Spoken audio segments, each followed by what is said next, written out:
A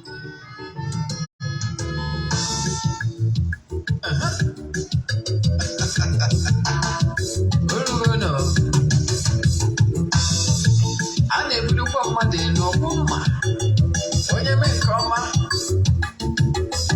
ebulie ya elu si ya jide nke o ji na-aga n'ihu. Biko ka anyị gbakọ kịta wee kelee Eze-Ana. Eze-Ana ga-adị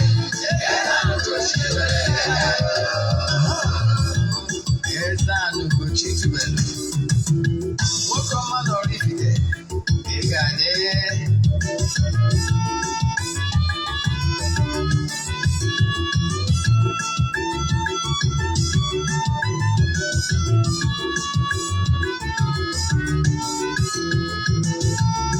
Ọdịnala bụ eziokwu,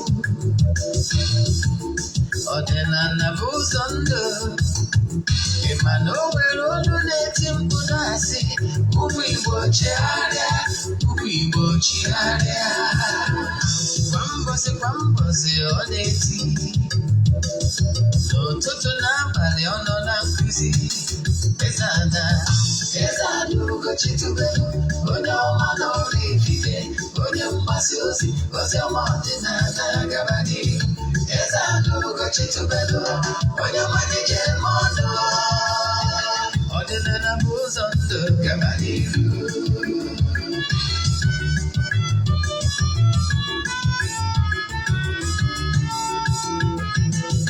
Eze-Ana Ugochi tubelu onye ọma na oraifite, onye mgbasa ozi ọma ọdịnala gaba n'ihu. Eze-Ana Ugochi tubelu onye ọma na-eje ọdụ, ọdịnala bụ ụzọ ndụ gaba n'ihu. Eze-Ana ga-adị, Ugochi tubelu ga-adị, Ugochi tubelu temple ọ ya adị. Maka na eziokwu anwa chacha ndị ụka erigajo fọdụna mbaki ndị oche erigajo fọdụna mbaki fọdụ asịkala aka ghọrọ ụmụ Igbo si anyị rapụ nke anyị na nke feka mma buru Baịbụl ga akwụkwọ akụkọ mepekwa chọọchị fa obodo ụka agakwa. Mana Ugochi tubelu ekweghị ekwe, Eze-Ana si na ọma mme ọdịnala amanwụ chacha. Oge ọbụla ọ na-eti, ọ nọ na nkụzi, Chukwu abịa ma gbaa ume, ọdịnala ya dị. Eze-Ana Ugochi tubelu onye ọma na oraifite, onye mgbasa ozi ọma ọdịnala gaba n'ihu. Ụtụtụ ọma na ụmụ ọdịnala Igbo, abịakwa m n'oge awa nke eziokwu nke ọ bụ m nwa bụ Ogbuefi Eze-Ana Ugochi tubelu na oraifite na-anọ n'isi. Oge awa nke eziokwu, oge anyị ji awa eziokwu niile agba. Yes, n'ụbọchị taa, n'oge awa nke eziokwu, isiokwu anyị n'ụbọchị taa bụ ndị mmiri water element are not responsible for all your predicaments. Quote me anywhere. Gee ntị ma gee ntị nke ọma ka m wụọ okwu n'ala. Yes, maka ndị ọ bụ tata bụ izi ha na-afụ m. Afọ mbụ Ogbuefi Eze-Ana Ugochi tubelu oraifite. Abụ m onye isi nchụaja na Ugochi tubelu ọdịnala temple. Anyị na-agba afa miri emi ma rụkwazi ọrụ mmụọ dị iche iche. Abụkwazi m onye isi nchụaja na ọdịnala Restoration Prayer Ministry, bụrụkwazi onye mgbasa ozi ọdịnala Igbo. My mission is to help people live better life. N'ụbọchị taa, ọ bụrụ na taa bụ izi na anụ olu m, sonyere m na Facebook, sonyekwara na YouTube. The same name ụkwa my YouTube channel name. Agwago gị isiokwu anyị ji bịa. Ọkwa dị mkpa. Ọ bụrụ na isonyere anyị na aja anyị na-achụ kwa ọnwa nke ọnwa April, ị nwekwara ike isonye na nke Mee. Ndị mmadụ ebukwego Mee. Forward send them your 3 prayer requests. Then the donation token to the account number. The chat is here. My one other details I need from you. 0805-7837-672. I repeat, 0805-7837-672. Then of course, I'm watch our movies through life stories. I'm a script writer. I'm the stories. And those stories are facts. Yes. And I produce those movies myself. I'm a movie producer and a member of AMPRAC, Association of Movie Producers and Actors Guild of Nigeria. Now, in and with the movie academy, as we speak now, the epic village, that is those thatch house villages are being built now. By next week, me and we can at the site. That's a selling call Luciaga. Then actually my mission of building this is to use it as a platform to Obasa Ozo Ordinary. Because we Ordinana was going a mile further. Because to tell our stories. If not, people will tell negative stories against Ordinary. That is Etun Sikwado. So I'm sponsoring movie as an evangelist.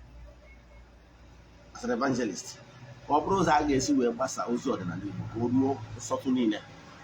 So yeni na art based on facts in Igbo spirituality.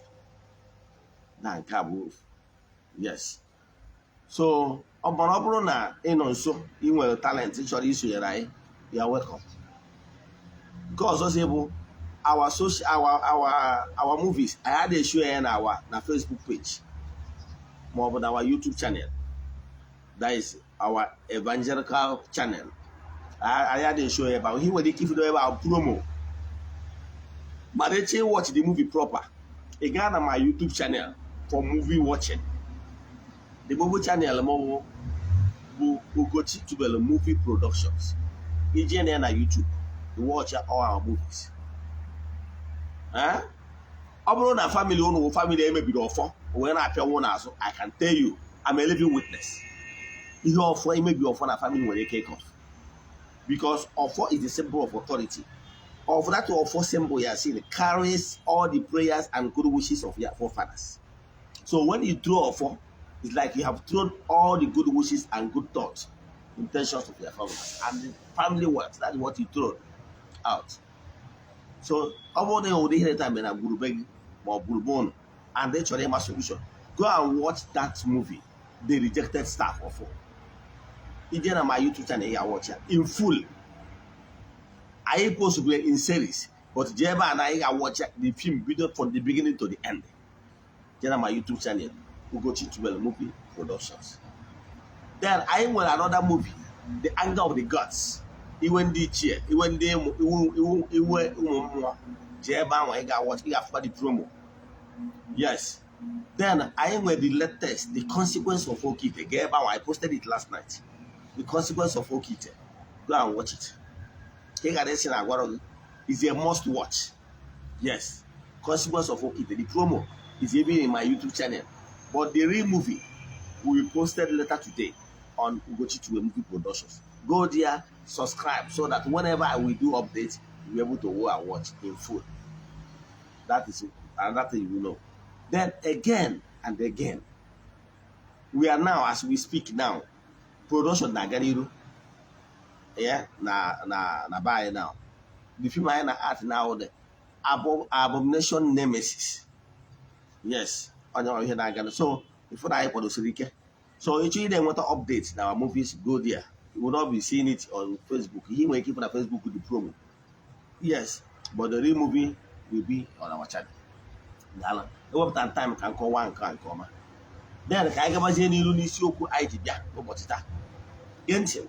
Then many will go to do make no mistake about this.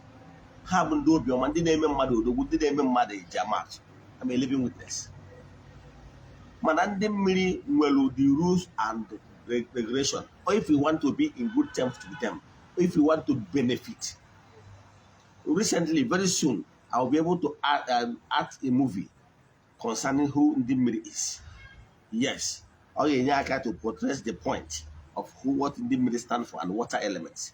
Then, ọtụtụ ndị mmadụ na-abụ mgbe ọbụla ha na-enweta mpịawa asụ ha ebo ya ndị mmiri. Nke bụ eziokwu bụ na ndị mmiri are not responsible for all this. Let me tell you what you should know. Before you say ndị mmiri is doing this, the mmiri is doing that. Let me tell you one thing. In your life, ị kwesịrị ịmagodo na ibu alụ ihe alụ and the negative energy nwere ike ịkọ ọsụ n'ebe ị nọ too numerous to mention. Ha ya akpọdo gị isi n'ala, kpọdo business gị isi n'ala, kpọdo ndụ gị isi n'ala, ọ marriage gị kpọdo gị isi n'ala. You know why? Oh, well, in the course of my work, oh, one man he came to me, Eze-Ana. Na ya nwere onwe enwere ike isi na ihe a wee exactly ihe nwunye na-eme ya ji ya asị. But na ọ bụrụ ozi etu anwa ya si wee fụ nwunye n'anya before. Suddenly, na that's if na ya nwere ebe nwunye has gone down. Yes, ụdị ihe na-etu a nwere ike ime, ụdị ihe a na-emekwa n'ebe nwaanyị nọ. You nwere ike onye fụ n'anya, suddenly you just hate the person for no just reason.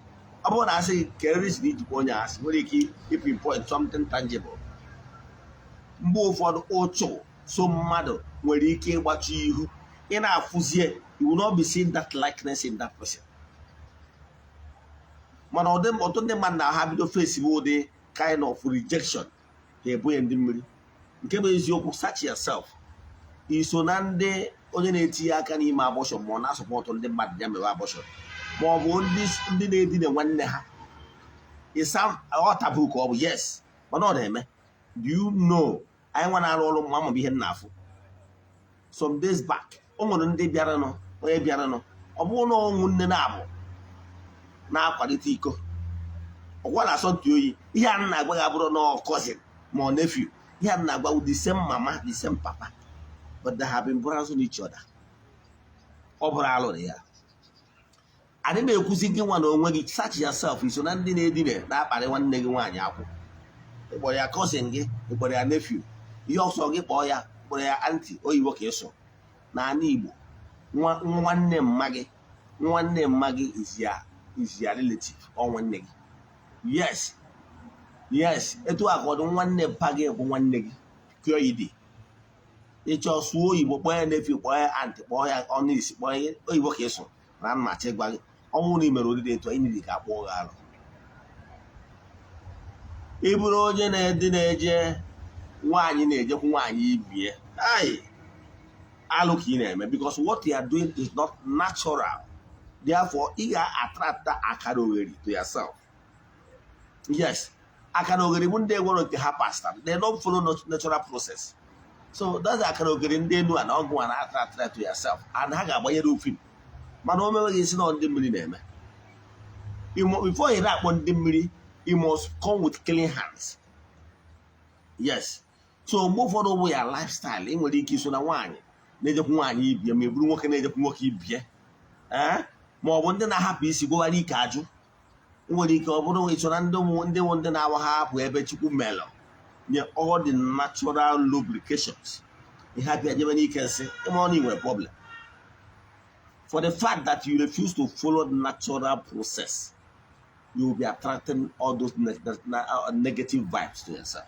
And when they come to you, what they represent is darkness. So they will darken your path, even if the vibration. Only one again here will detest you.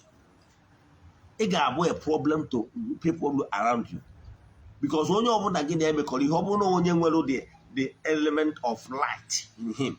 Once you but an human being, he have got business is in an he have only hold them, he have put the a lock. And don't maybe see on the mill. Of what working, but making them on. Making them on those safer number one. In what you should under our safer, it's such a gagness, it's a Judith. Such a Judith, it's a Janet, San Cococh, just a key for my here, Maggie. What you are bringing to yourself. I don't want to start talking about the health implication. But I'm much by so what they are doing is one of the things that is blocking your path. You don't need that. And there so many ways to be kill a rat or bear a cat. Yes, whatever is with you. Man, I'm much no some certain things extent that you cannot go.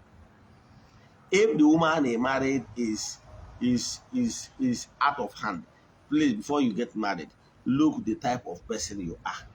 and look for the person that will match you.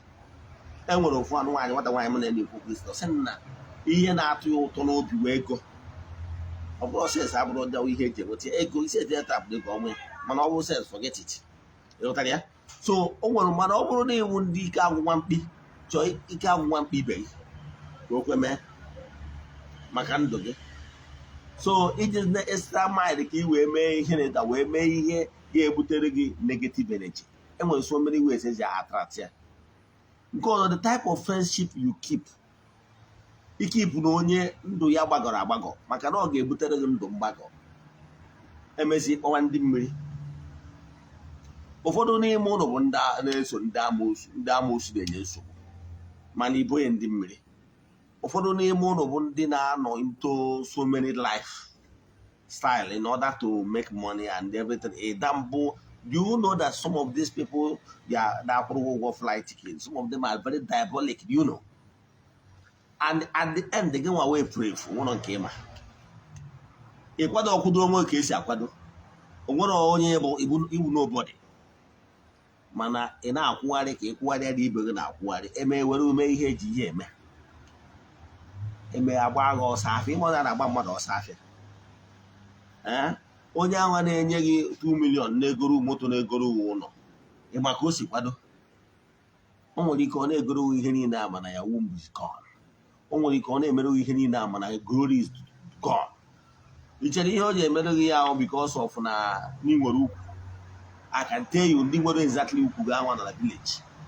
Ya o with 10,000 naira ha esoro gị na-abịa na worship 20,000. Jee ime village a can tell you na enwere ndị nwere ụdị ukwu ha. Ihe onye a ji espendere gị ego wudo onye gị anya fụ na egbe star. That's your story ka ọ chọrọ istel from where you are. All destiny exchangers. Onye ka o ji espendere gị ego na ọ na-espendere gị ego n'iwu inwere star ma ọ na inwere calling ma ọ na inwere n'ọfụ n'iwu gị celebrity. Ọ na-achụ gị ọ dịrị igoro gị moto 10 million naira. Ibu gold. Isi na maka ukwu and I can tell you na nwere ndị nwere more better ukwu na villages. And ihe a need just peanut. Ọ hapụ kpọrọ uje Dubai, kpọrọ uje London, kpọrọ ujero New Jersey. Ihe niile ọ kpọghe gị ego na ọ na-espend. Iche na ọ nwere ebe ọ ga-esi wee balance ya. Ọ maka ihe ọmaka ya honeypot ka o ji espend ya. Honeypot is very cheap na. I can tell you. Maka na ọ nwere ihe ọ na-eri gị ọrụ. Bosi ọnwụ na o medo dry ya gị rizie empty or drop gị for no reason move on with another person. Are you not surprised? Emesizie ndị amoosu ya ahụ abịazie na-eri gị amoosu na-eri gị nri n'ahụ ịchọwa ihe na-eme gị gbaa ịkpọkọ ya ndị mmiri. Wepụ aka enwere ofe maka na o yiri aka mmadụ. Ọtụtụ ndị mmadụ ebogo ndị mmiri so many things. But watch your lifestyle. Agwara m ụlọ ọ bụrụ na ị chọrọ iwe ezigbo onye ọdịnala, always go spiritual. And the one thing I noticed that if you always go spiritual, your sex drive will drop. If you have not dropped, you are not serious. You have not gotten to a level where you pay more attention to spiritual activities more. Occupy your mind with something spiritual. It can be lectures you normally listen to. It can be something that we tell you that, look, I have kept telling you. Some of the reason why you are not where you're supposed to be is because you have not done what is expected of you and what will help you for real. I tell you that spirit does not give legal tender what is called money. Here spirit gives you inspiration and knowledge, yes, the wisdom to monetize your gift. That is the gift of a man, make it enough for him. Your gift, he monetize. We will take it on. Man, ọ bụrụ na gị nwere onwe gị si no ka no, not just like that. Not possible. Man, pay attention to your spiritual development, especially having quiet time with your chi and your issues. Have time for meditation. Have time for spiritual. Begin more. Yeah, man, don't recharge your spiritual content. Recharge your spiritual strength. If not, you go an empty vessel. I didn't know why they remember. You could look at Wokesiaku. If you don't die, those evil men can never take advantage of you. Even if they try, they will never fail. They will never succeed because you are protected. You know that, yeah? So, that one didn't really help. But also check it go on inwardly. Can all the life in maybe. Can all the life even in the past. I won't be because life would be going to question the email on whatever. I can be to that cleanse one with your bar. I can tell you, I only when they were experiences or certain things. If you don't go, this is my spiritual exercise. Gradually, we see some of those things will start dropping. Sometimes in a terrible nightmare. Sometimes sense the dream. Some of the sense in the dream could be as because you are sense stuff. Chaos all that. It will go that the problem is they will know somebody you are longing after. You are lusting after somebody. That lusting after somebody, or you are watching pornography. Or understand some of these things, or stop watching erotic movies or erotic dance steps that will start playing in your mind when you are asleep. Yes, some of these things will reduce those negativities and challenges you are facing. And when your spiritual life is very up, even when you have those dreams, cannot stop your goodies from reaching you because you deserve them. Can you see about it? Send the message in our WhatsApp 0805783772. Now, Chukwuki kept me in the you see the children of the temple and the friends of the temple. Everybody in the hand and our fans all over the world. Everybody know you under the influence of my voice that actually assimilated my message this morning. May the person receive favor. May the person receive help. May the person receive liberation. May a miracle begin to happen in the person's life. May the person's life be turned around for good. Now, I took me anyway. Only can you listen again. Like I said, what the one will be, I see, no, one is